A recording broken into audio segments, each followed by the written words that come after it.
فلا مضل له ومن يضلله فلا هادي له ونشهد أن لا إله إلا الله وحده لا شريك له ونشهد أن محمدا عبده ورسوله أرسله بالحق بشيرا ونظيرا بين يدي الساعة من يطع الله ورسوله فقد رشد واهتدى ومن يعصها فإنه قد غوى وإنه لا يضر إلا نفسه ولا يضر الله شيئا فمن يعمل مثقال ذرة خيرا يره ومن يعمل مثقال ذرة شرا يره ويا عباد الله أوصيكم بنفسي بتقوى الله إن التقوى خير الزاد إن أحسن الحديث وأبلغ الموعظة محمد وآله وصحبه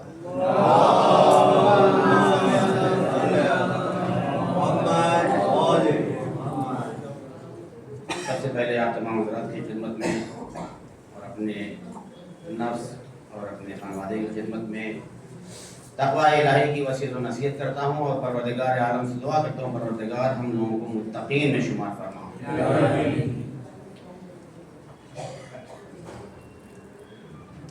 عزیزو، جیسا کہ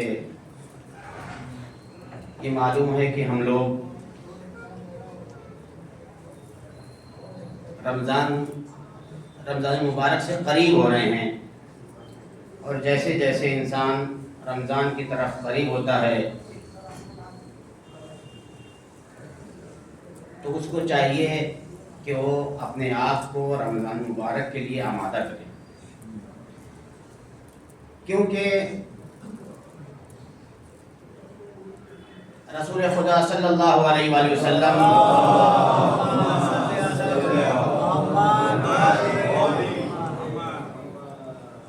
جب آپ رمضان سے قریب ہوتے تھے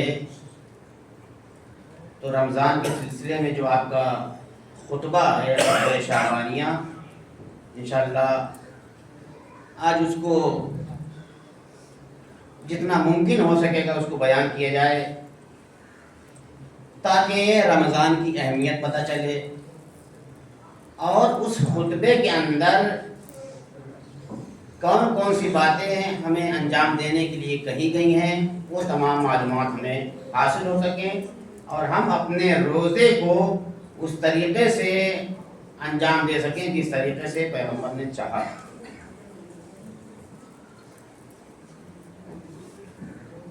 رسول خدا صلی اللہ علیہ وآلہ وسلم ارشاد فرماتے ہیں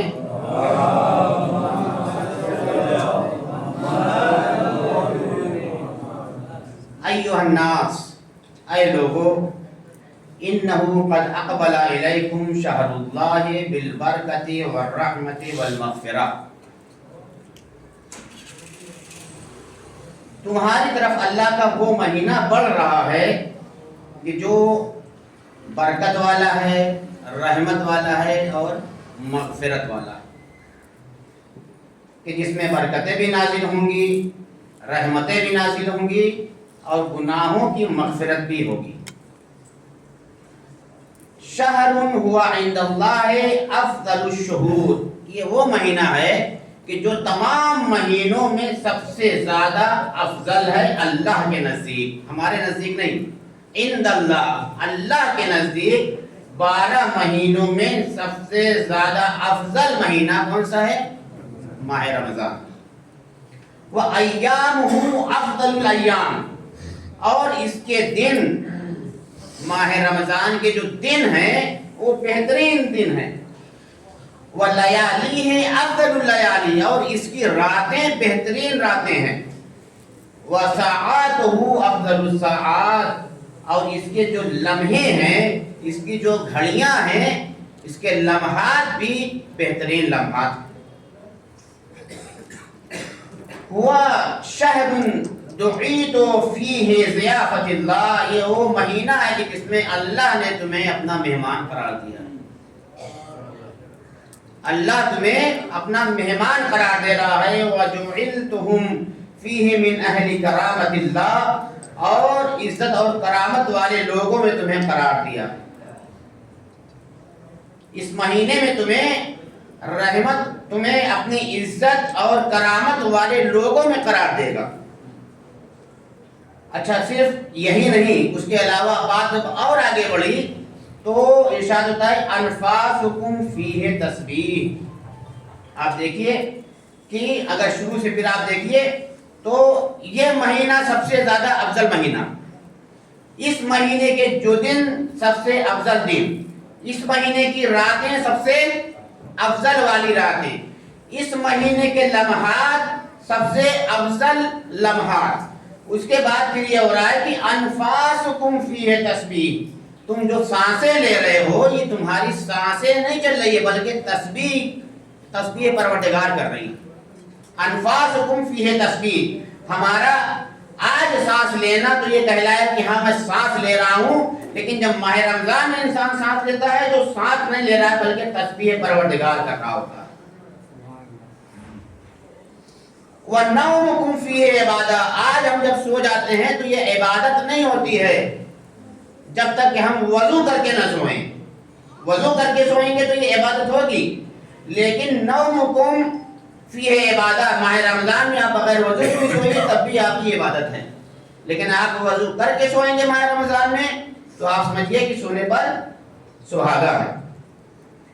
وَعَمَلُكُمْ فِيهِ مَقْبُولٌ، آج ہم جو عمل انجام دے رہے ہیں اس میں قبولیت کی کوئی خاص شرط نہیں ہے، لیکن ماہ رمضان میں جو آپ عمل انجام دیں گے عملکم فیہ مقبول، آپ کے اعمال جو ہیں وہ قبول ہوں گے 100%۔ وَدُعَاؤُكُمْ فِيهِ مُسْتَجَابٌ، اور تمہاری دعائیں ماہ رمضان میں مستجاب ہوں گی، اللہ تمہاری دعاؤں کو قبول کرے گا۔ اب یہاں پہ بہت سارے جملوں کو میں چھوڑ رہا ہوں اور آگے بڑھ رہا ہوں۔ فَإِنَّ الشَّقِيَّ مَنْ حُرِمَ غُفْرَانَ اللَّهِ فِي هَذَا الشَّهْرِ الْعَظِيمِ، پیغمبر فرماتے ہیں، کہتے ہیں کہ بدبخت ہے وہ شخص، فَإِنَّ الشَّقِيَّ مَنْ حُرِمَ غُفْرَانَ اللَّهِ، بدبخت ہے وہ شخص جو اس عظیم مہینے میں اللہ کی بخشش سے محروم ہو جائے۔ جب رحمتیں نازل ہو رہی ہیں، برکتیں نازل ہو رہی ہیں، دعائیں مستجاب ہو رہی ہوں اور تمہارے لیے استغفار کے دروازے کھلے ہوں، تو ایسے موقع پہ اگر کوئی انسان اپنے آپ کو بخشوا نہ سکے تو اس سے بڑا بدبخت انسان کوئی نہیں ہے۔ ایک صلوات محمد وعلی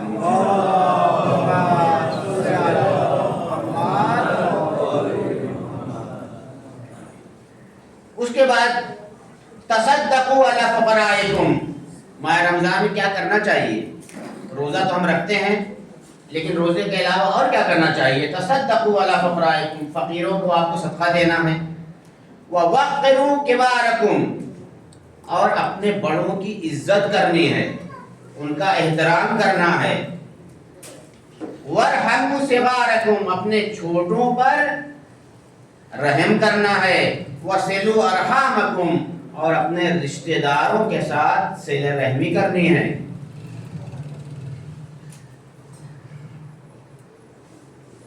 واحفظوا السنتکم، آپ لوگ سنتے رہتے ہیں کہ روزہ جو ہے یہ صرف بھوک اور پیاس کا نام نہیں ہے، تو اور کس کس چیز کا نام ہے روزہ؟ یہاں پہ دیکھیے واحفظوا السنتکم، آپ اپنی زبانوں کی حفاظت کریں، زبان سے کوئی ایسا جملہ نہ نکلے کہ جو کسی کے لیے اذیت کا سبب بن جائے، زبان سے اچھے الفاظ نکلیں، برے الفاظ نہ نکلیں۔ وَغُضُّوا عَمَّا لَا يَحِلُّ النَّظَرُ إِلَيْهِ أَبْصَارَكُمْ، اپنی نگاہوں کا روزہ رکھو، نگاہیں تمہاری ایسی چیز پہ نہ جائیں کہ جس کو اللہ نے حرام قرار دیا ہے۔ وَعَمَّا لَا يَحِلُّ الْإِسْتِمَاعُ إِلَيْهِ أَسْمَاعُكُمْ، کہتے ہیں کہ آنکھ کا بھی روزہ رکھنا ہے، زبان کا بھی روزہ رکھنا ہے، کان کا بھی روزہ رکھنا ہے، تو تمہارے کان ان تمام چیزوں سے محفوظ رہیں جن کو اللہ نے حرام قرار دیا ہے۔ نہ تمہارے کان بری باتیں سنیں، نہ تمہارے کان لہو و لعب والی چیزیں سنیں، نہ تمہاری زبان سے کوئی بری بات نکلے، نہ تمہاری آنکھیں کسی نامحرم تک پہنچیں۔ جب یہ ساری چیزیں انجام دیں گے تب جا کر ہمارا ایک روزہ بہترین روزہ ہوگا۔ وَارْفَعُوا إِلَيْهِ أَيْدِيكُمْ بِالدُّعَاءِ فِي أَوْقَاتِ صَلَوَاتِكُمْ فَإِنَّهَا أَفْضَلُ السَّاعَاتِ۔ کہا کہ تم لوگ اپنے ہاتھوں کو بلند کر کے دعا مانگو۔ جب انسان ہاتھوں کو بلند کر کے دعا مانگتا ہے تو کیا ہے؟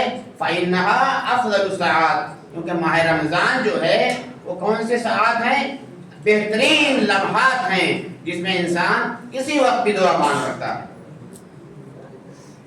پروردگار سے جب انسان دعا مانگے گا تو پروردگار کیا کرے گا؟ اس کو قبول کرے گا۔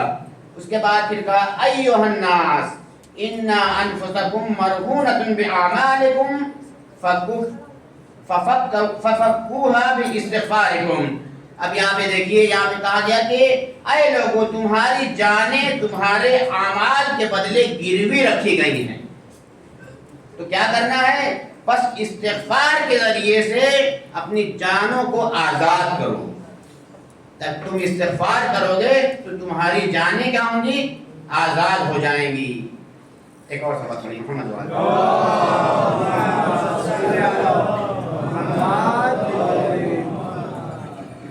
وَظُهُورُكُمْ ثَقِيلَةٌ مِّنْ أَوْزَارِكُمْ۔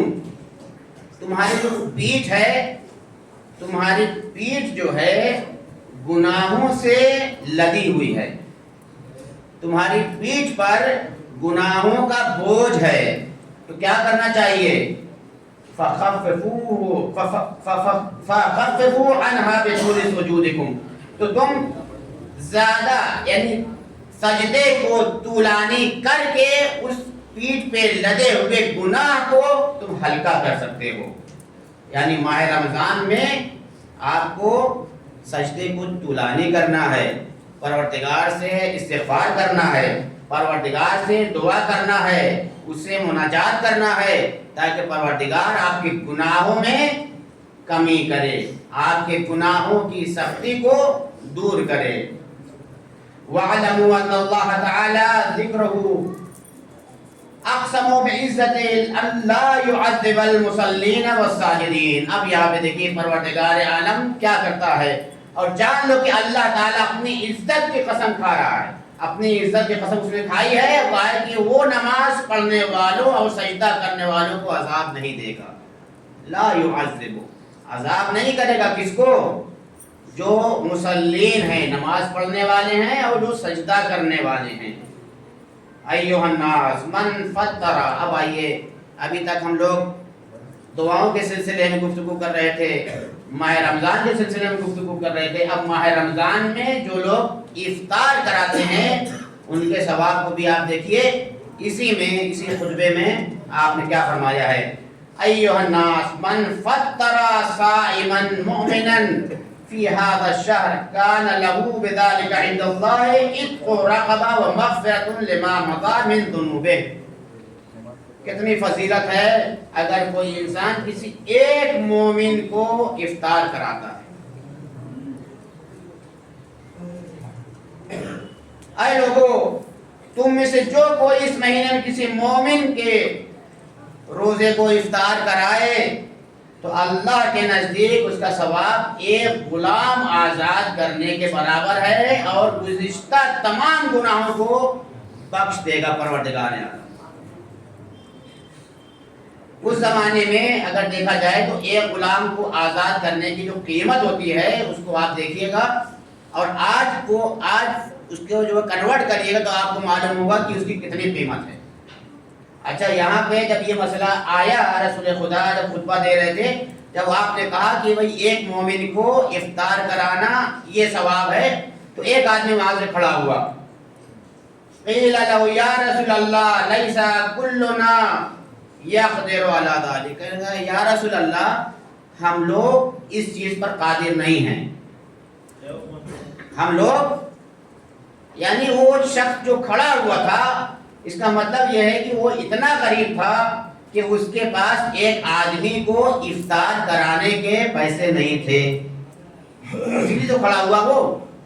اچھا، پھر فقال صلی اللہ علیہ وآلہ وسلم اتقوا النار ولو بشق تمرۃ، کہا کہ تم اپنے آپ کو آگ سے بچاؤ، جہنم کی آگ سے بچاؤ، اور قاتو ولو بشق تمرتن، اگر تم اس چیز پر قادر نہیں ہو کہ تم اس کو اچھی طریقے سے افطار کرا سکو تو تم بشق تمرتن یعنی ایک کھجور کے ذریعے سے بھی اگر تم نے اس کو افطار کرا دیا ہے تو تمہیں وہی ثواب ملے گا جو پورا افطار کرا رہا ہے، جو اس کو ثواب مل رہا ہے وہی ایک کھجور کے اوپر بھی تمہیں ثواب دے رہا ہے۔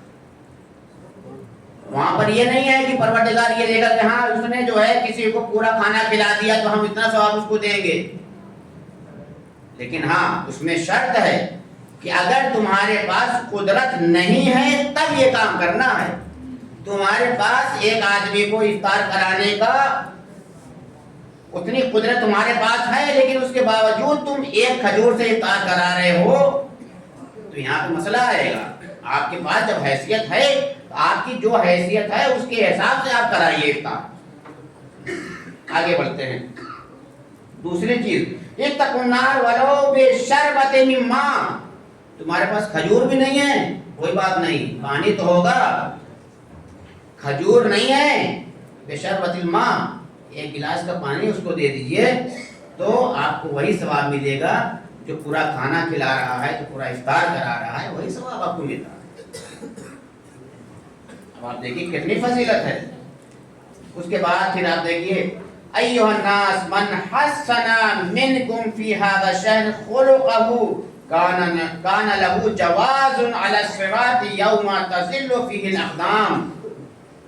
اب یہاں پہ دیکھیے کیا ارشاد فرما رہے ہیں پیغمبر اکرم، کہتے ہیں کہ اے لوگو تم میں سے جو کوئی اس مہینے میں اپنے اخلاق کو اچھا کرے، دوسروں کے لیے بات نہیں ہو رہی ہے، تم اپنے فائدے کا کام کرو گے اللہ تمہارے فائدے کے کام میں بھی ثواب عطا کرے گا۔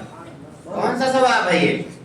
جو تم میں جو کوئی اپنے اس مہینے میں اپنے اخلاق کو اچھا کرے، یہ ان لوگوں کے لیے کہا جا رہا ہے جو اپنے آپ کو، جو اپنے اخلاق کو اچھا نہیں بناتے ہیں، ان کو چاہیے کہ ماہ رمضان میں اپنے اخلاق کو اچھا بنائیں، اور تم اگر ماہ رمضان میں اپنے اخلاق کو اچھا بناؤ گے تو اسے اس دن پل صراط سے گزرنے کا پروانہ ملے گا، پل صراط سے گزرنے کا پروانہ ملے گا جس دن سارے قدم ڈگمگا رہے ہوں گے۔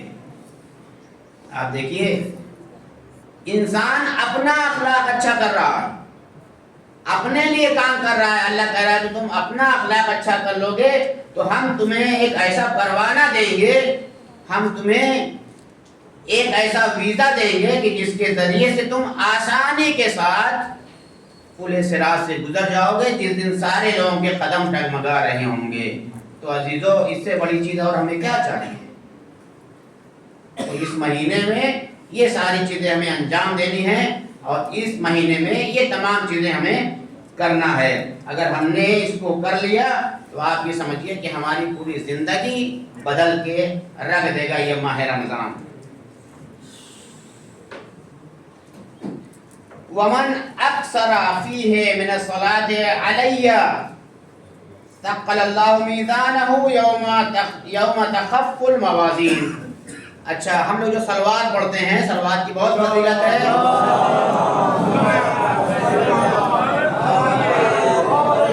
صلوات کی بہت فضیلت ہے، سنتے رہتے ہیں، لیکن آئیے آج ہم خطبہ شعبانیہ سے پیغمبر اکرم کی زبانی سنتے ہیں کہ ومن اکثر فیہ من الصلاة علی، اگر جو کوئی مجھ پر کثرت سے صلوات بھیجے گا اللہ قیامت کے دن اس کے نیکیوں کے ترازو کو بھاری کر دے گا، جس دن سارے ترازو ہلکے ہوں گے۔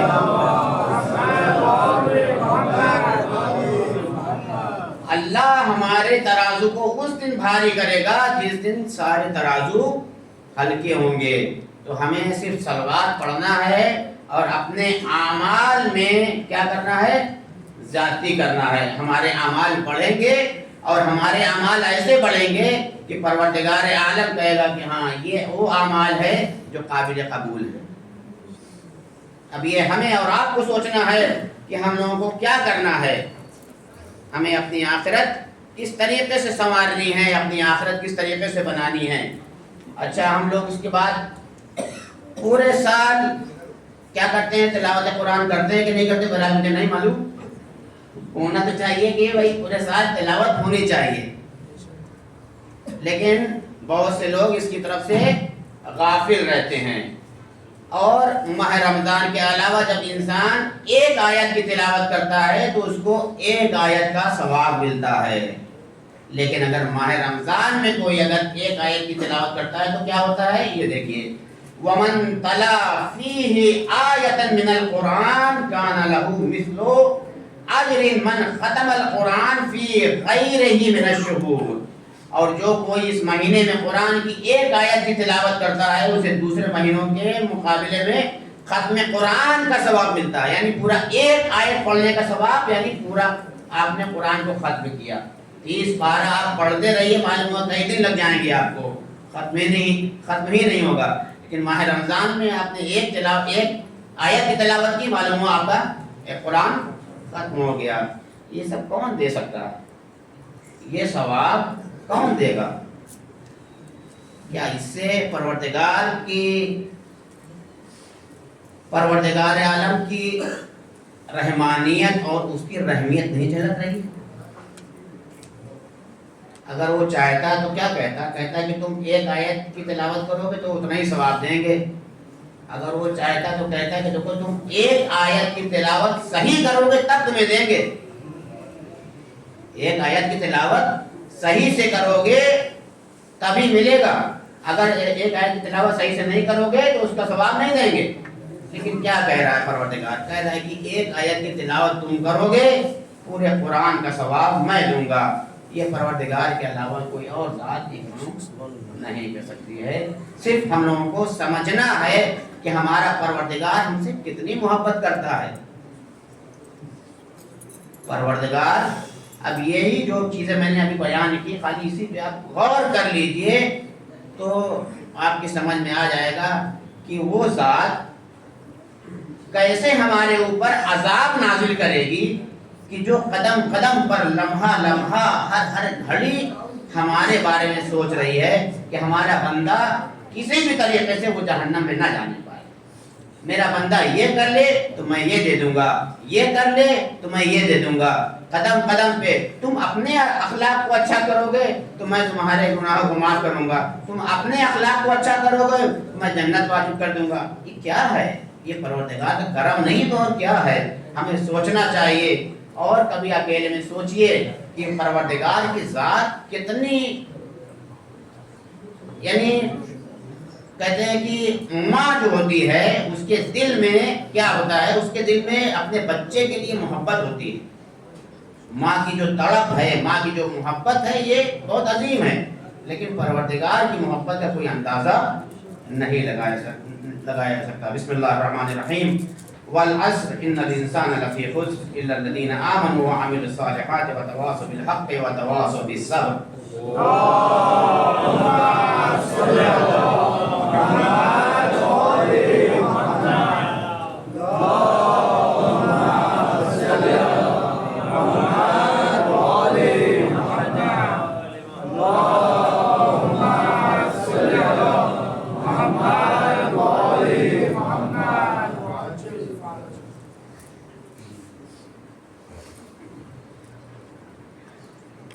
بالله من الشيطان الرجيم بسم الله الرحمن الرحيم الحمد لله الذي غافر الذنب وقابل التوبة وهو الغفور الرحيم الحمد لله كل ما حمد الله وكما ينبغي لكرام وجهه وعزة جلاله كل من عليه فان ويبقى وجه ربك ذو الجلال والإكرام إن الله وملائكته يصلون على النبي يا أيها الذين آمنوا صلوا عليه وسلموا تسليما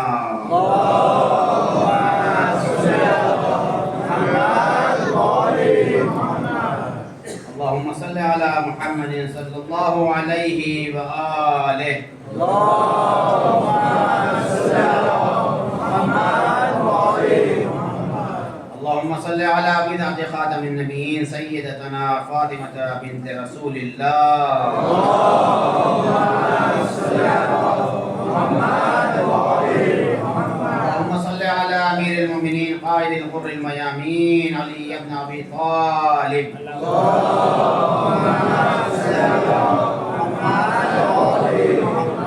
اللهم صل على الحسن المجتبى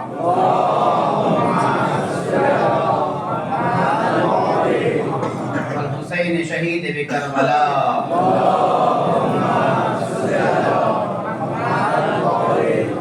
وعلى علي بن الحسين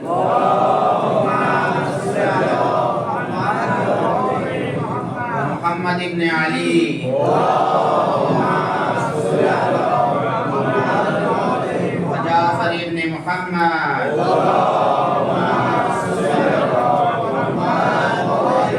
وموسى بن جعفر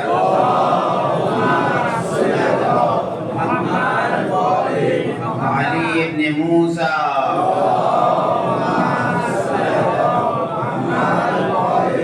ومحمد بن علي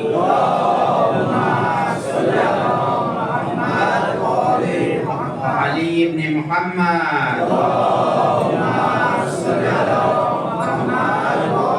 وحسن بن علي عليه السلام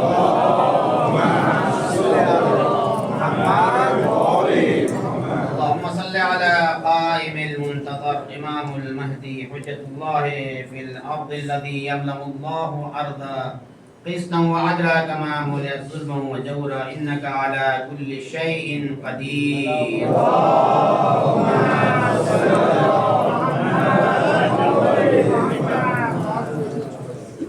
ایک بار پھر میں اپنے نفس کو اور اپنے خانوادے کو اور آپ تمام حضرات کو تقوی الہی کی وصیت و نصیحت کرتا ہوں اور پروردگار سے دعا کرتا ہوں پروردگار ہمیں متقین میں شمار فرما. عزیزو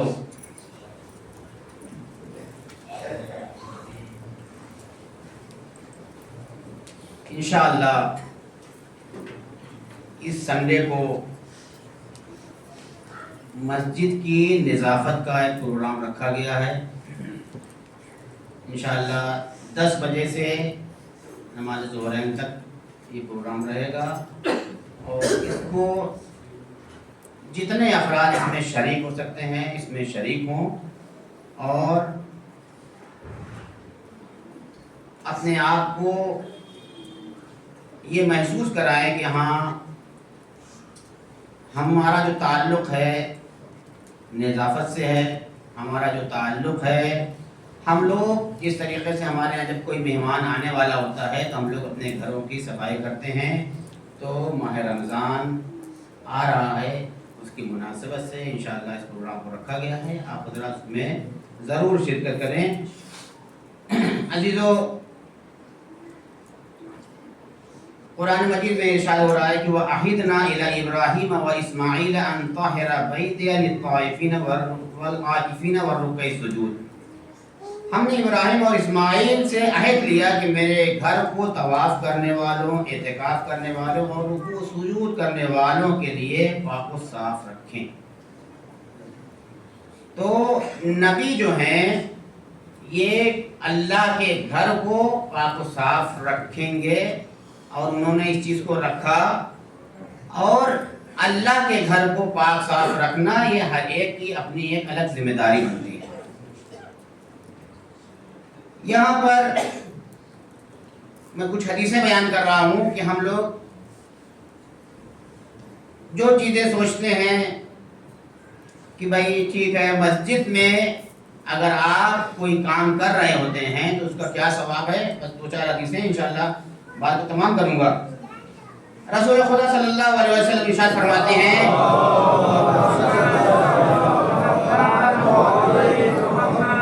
جس نے مسجد میں جھاڑو دی اللہ تعالیٰ اس کے نامہ اعمال میں ایک غلام آزاد کرنے کا ثواب لکھتا ہے.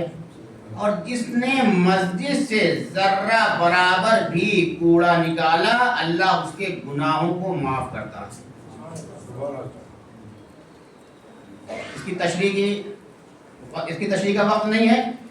چھٹے امام ہمارے ارشاد فرماتے ہیں کہ جو شخص مسجد کی صفائی کرتا ہے اور اسے خوشبو سے مہکاتا ہے.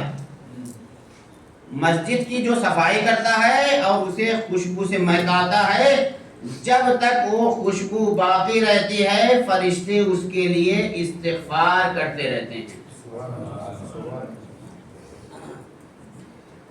رسول خدا ارشاد فرماتے ہیں جو اندھیری راتوں میں مساجد کی صفائی اور خدمت کے لیے نکلتے ہیں، اللہ قیامت کے دن انہیں ایک خاص نور عطا کرے گا. تو عزیزو، یہاں پر ہم آج آپ تمام لوگوں کو دعوت دیتے ہیں کہ جو حضرات شرکت کر سکتے ہیں سنڈے کے دن شرکت کریں، اور خصوصاً میں جوانوں اور بچوں سے کہنا چاہوں گا کہ ہمارے جوان اور بچے بھی اس میں شریک ہوں، تاکہ بچوں کو مسجد سے محبت ہو، جوانوں کو مسجد سے محبت ہو، اور ان کو یہ لگے کہ ہاں ہم نے آج کوئی بڑا کام کیا ہے، آج ہم نے کوئی بڑا کام کیا ہے. اس میں اور بھی بہت ساری چیزیں تھیں، اس میں بہت ساری چیزوں کو میں چھوڑ رہا ہوں. اگر ہم اللہ کے گھر کو صاف کریں گے تو واقعاً ہم سے بڑا خوش نصیب کوئی اور نہیں ہے. بسم اللہ الرحمن الرحیم. ان اللہ و ملائکتہ یصلون علی النبی یا ایھا الذین آمنوا صلوا علیہ وسلموا تسلیما.